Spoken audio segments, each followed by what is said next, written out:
Hello, എല്ലാവർക്കും എൻ്റെ പുതിയൊരു വീഡിയോയിലേക്ക് സ്വാഗതം. ഇന്നത്തെ നമ്മുടെ വീഡിയോ അറിയണത് ഇംഗ്ലീഷ് സംസാരിക്കാൻ അറിഞ്ഞിരിക്കേണ്ട ഏതാനും ചില വാക്കുകളാണ്. അപ്പോൾ നമുക്കിനി ഇംഗ്ലീഷൊക്കെ സംസാരിക്കാനൊക്കെ പഠിച്ചാലോ. അതുപോലെ തന്നെ ഇംഗ്ലീഷ് എഴുതാനും വായിക്കാനും പഠിക്കാൻ അത്യാവശ്യം നമുക്ക് അറിഞ്ഞിരിക്കേണ്ട ചില കാര്യങ്ങളെ കുറിച്ചിട്ടൊക്കെയാണ് ഇനി മുതലുള്ള നമ്മുടെ വീഡിയോകളിൽ ഒരു സമയത്ത് നമുക്ക് ഇംഗ്ലീഷിനെ കുറിച്ചിട്ടുള്ള എല്ലാ കാര്യങ്ങളും പങ്കുവെക്കുന്നതാണ്. എനിക്കും നിങ്ങളെ മാതിരി ഒന്നും അറിഞ്ഞിരുന്നില്ല. ചിലപ്പോൾ ഇതിൽ അറിയണവരുണ്ടാകും, അറിയാത്തവർക്കുണ്ടാകും. അപ്പോൾ തുടക്കക്കാർക്ക് വേണ്ടിയിട്ടുള്ളതാട്ടോ. അപ്പോൾ സ്കിപ്പ് ചെയ്യാതെ കാണാം. അപ്പോൾ ഇംഗ്ലീഷ് സംസാരിച്ചിരിക്കാൻ വേണ്ട അടിസ്ഥാന കാര്യങ്ങളാണ് നമുക്ക് ഏറ്റവും കൂടുതൽ. കാരണം നമ്മൾ ഈ അറബിയിലൊക്കെ നമ്മൾ എന്തെങ്കിലുമൊക്കെ പഠിക്കുമ്പോൾ ഇപ്പോൾ അദബുൻ അതിൻ്റെ അർത്ഥം നമ്മൾ പഠിക്കണം അല്ലേ. അർത്ഥം നമുക്ക് എങ്ങനെ അറിയാം? നമ്മളർത്ഥം നമ്മൾ പഠിച്ചെങ്കിലുള്ളല്ലേ നമുക്കറിയാം. അല്ലാതെ ഇനിയിപ്പോൾ ഇംഗ്ലീഷിൽ നമ്മൾ ഒരു വാക്ക് കേൾക്കുകയാണ്. ഇപ്പോൾ ഉദാഹരണത്തിന് ഫാമിലി. അപ്പോൾ ഫാമിലി എന്ന് പറഞ്ഞാൽ നമുക്ക് കുടുംബമാണെന്ന് നമുക്ക് ചിലപ്പോൾ ഫാമിലി പറഞ്ഞാൽ നമുക്ക് അറിയുമോ? ചിലർക്കൊന്നും അറിയില്ല അതിൻ്റെ അർത്ഥം കുടുംബമാണ് എന്നുള്ളത് അറിയൂല അല്ലേ. അപ്പോൾ അതേപോലെ തന്നെയാണ്. അപ്പോൾ അതേപോലെ അറബിത്തെ ഒരു ഉദാഹരണം പറയുകയാണെങ്കിൽ ഞാൻ പറഞ്ഞു കഴിഞ്ഞു, അദബുൻ അതിൻ്റെ അർത്ഥം മര്യാദ. അത് നമ്മൾ പഠിച്ചിക്കണമെങ്കിലല്ലേ നമുക്കറിയാം. അതുപോലെ തന്നെ ജബലുൻ മല, അതൊക്കെ നമ്മൾ പഠിച്ചിട്ടല്ലേ നമുക്കറിയണത്. പിന്നെ അതിലുണ്ട്, അറബിയിലുണ്ട് നമുക്ക് അറബ് സംസാരിച്ചിരിക്കാൻ അറിഞ്ഞിരിക്കേണ്ട കുറേ വാക്കുകളുണ്ട് അല്ലേ. മാത, ഹൽ, അങ്ങനെ കുറേ ഉണ്ട്. അപ്പോൾ ഞാൻ ഇത് പ്രധാനപ്പെട്ട ഇംഗ്ലീഷിലുള്ള വാക്കുകളാണ് ഇന്ന് ഞാൻ നിങ്ങൾക്ക് പഠിപ്പിച്ചു തരുന്നത് കേട്ടോ. മാതാ പറഞ്ഞാൽ എന്താണ്, ഹൽ പറഞ്ഞാൽ ഉണ്ടോ, അങ്ങനെ നമ്മളെന്തെങ്കിലും ഒരു ചോദ്യചിഹ്നമായിട്ടോ അല്ലെങ്കിൽ എന്തെങ്കിലും അവിടെ ഉണ്ടോ അങ്ങനെയൊക്കെ ചോദിക്കണമെങ്കിൽ നമുക്ക് അറിയണം? അറബിയിലാണ് നമ്മൾ ചോദിക്കണമെങ്കിൽ നമുക്ക് അറബി അറിയണം. ഹിന്ദിയിലാണ് നമ്മൾ ചോദിക്കണമെങ്കിൽ അതിൻ്റെ ഹിന്ദി അറിയണം. ഇംഗ്ലീഷിലാണ് ചോദിക്കണമെങ്കിൽ അതിൻ്റെ ഇംഗ്ലീഷ് അറിയണം. അങ്ങനെയാണല്ലോ.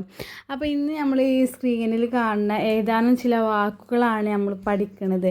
അത് നമ്മളിങ്ങനെ പഠിച്ചുകൊണ്ടിരിക്കുക. ഒരു നോട്ടുക്കും പെന്നൊക്കെ നമ്മൾ എടുത്ത് വെച്ചിട്ട് ഇതൊന്ന് എഴുതി തന്നെ നമ്മൾ പഠിക്കണം.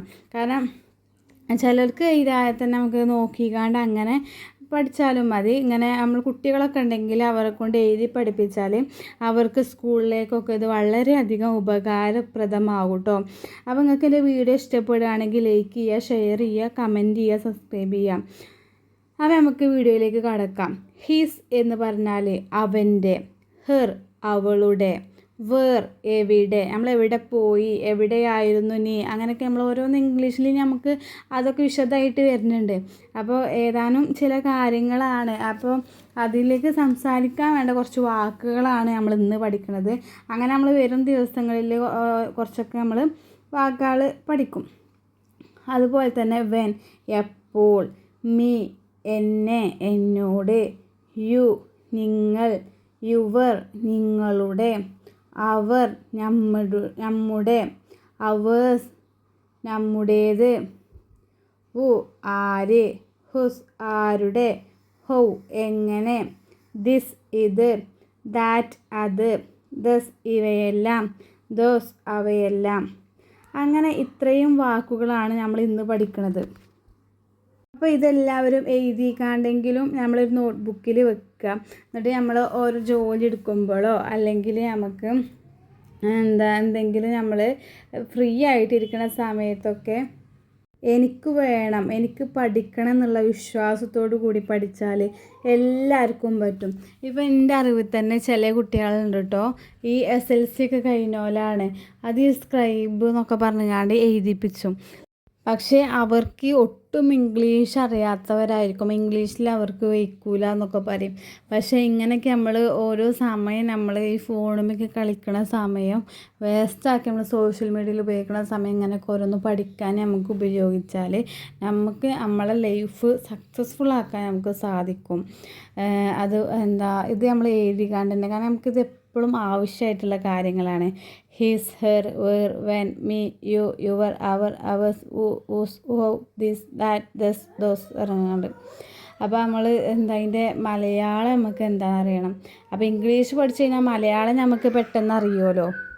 അപ്പോൾ നമുക്ക് വേണം, എനിക്കത് വേണം, എനിക്കത് പഠിക്കണം. കാരണം ഇന്നത്തെ കാലത്ത് നമ്മൾ മക്കളെ സ്കൂൾക്കൊക്കെ പോകുമ്പോൾ പല രീതിയിലുള്ള രക്ഷിതാക്കളെ നമ്മൾ കാണലുണ്ട് അല്ലേ. സ്കൂൾക്ക് വരുന്ന പല രക്ഷിതാക്കളെ ഒന്നും അറിയില്ല എന്നൊക്കെ പറയുന്ന രക്ഷിതാക്കളെ നമ്മൾ കാണലുണ്ട്. ചിലർക്ക് പഠിക്കാൻ നല്ല മനസ്സുണ്ടാവും, പക്ഷെ അവർക്ക് എങ്ങനെ പഠിക്കണം, എവിടുന്ന് തുടങ്ങണം എന്നറിയാത്ത കുറേ പേരുണ്ട്.